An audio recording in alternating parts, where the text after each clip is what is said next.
Hi, welcome to Siri plaza. So ఇవాళ మనం ఉల్లి కారం దోశ ఎలా తయారు చేసుకోవాలో నేర్చుకుందాం. సో దీనికి ముందుగా కావాల్సిన పదార్థాలు: నూనె, బియ్యం 2 కప్పులు, మినప్పప్పు 1 కప్పు, ఎండుమిర్చి 2 కప్పుల బియ్యము, 1 కప్పు మినప్పప్పు, 2 ఎండు మిరపకాయల్ని నీళ్ళల్లో 5 గంటల పాటు నానబెట్టుకోవాలి. 5 hours నానబెట్టుకున్న తర్వాత మిక్సీలో వేసి ఫైన్ పేస్ట్గా గ్రైండ్ చేసుకోవాలి. సో ఇలా బియ్యం పిండిని గ్రైండ్ చేసుకొని పక్కన పెట్టుకోవాలి. ఉల్లి కారం దోశ అన్నాను కాబట్టి దోశ పిండి రెడీగా ఉంది. దాంట్లోకి ఇప్పుడు ఉల్లి కారం తయారు చేసుకుందాం. ఉల్లి కారం చేసుకోవడానికి ఉల్లిపాయలు ఇలా పొట్టు తీసి పెట్టుకొని చిన్న ముక్కలుగా చేసుకోవాలి. కారం, ఉప్పు. సో ఉల్లికారం ఎలా తయారు చేసుకోవాలి అంటే, ఉల్లిపాయల్ని చిన్న ముక్కలుగా కట్ చేసుకొని దాంట్లోకి సరిపడా ఉప్పు, కారం ఎక్కువగా ఇష్టపడే వాళ్ళు 1 టీ స్పూన్ వేసుకోవచ్చు. ఈ మూడింటిని మిక్సీలో ఫైన్ పేస్ట్గా తయారు చేసుకొని పక్కన పెట్టుకోవాలి. సో ఇలా పేస్ట్ చేసుకొని పక్కన పెట్టుకోవాలి. ఉల్లికారం రెడీగా ఉంది కదా, దోశ పిండి కూడా రెడీగా ఉంది. ఇప్పుడు ఉల్లికారం దోశ ఎలా తయారు చేసుకోవాలో చూద్దాం.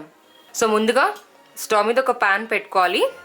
దోశ పెన్నం పెట్టుకొని ముందుగా రుబ్బుకున్న దోశ పిండిని దోశలా వేసుకోవాలి.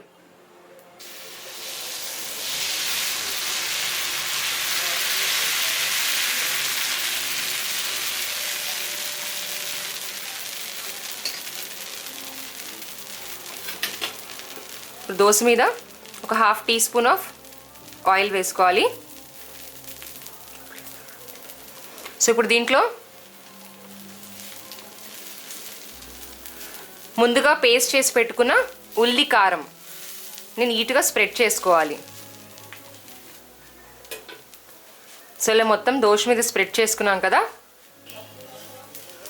సో ఇప్పుడు దోశ అయిపోయింది కదండి, దీన్ని రోల్ చేసుకొని ప్లేట్లోకి తీసుకోవాలి.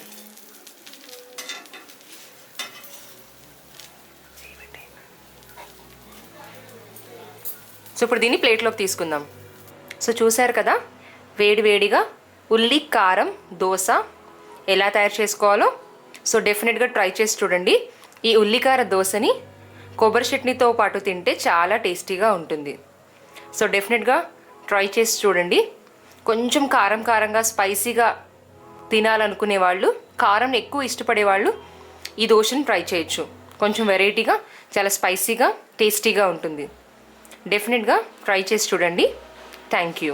మరిన్ని టేస్టీ రెసిపీస్ కోసం youtube.com/siriplazaలో సబ్స్క్రైబ్ బటన్ ప్రెస్ చేసి నా లేటెస్ట్ రెసిపీ వీడియోస్ ఈమెయిల్ ఐడికి పొందవచ్చు. మరియు ఫుల్ డిస్క్రిప్షన్ కోసం siriplaza.comలోకి డైరెక్ట్గా లాగిన్ అవ్వచ్చు. Thank you.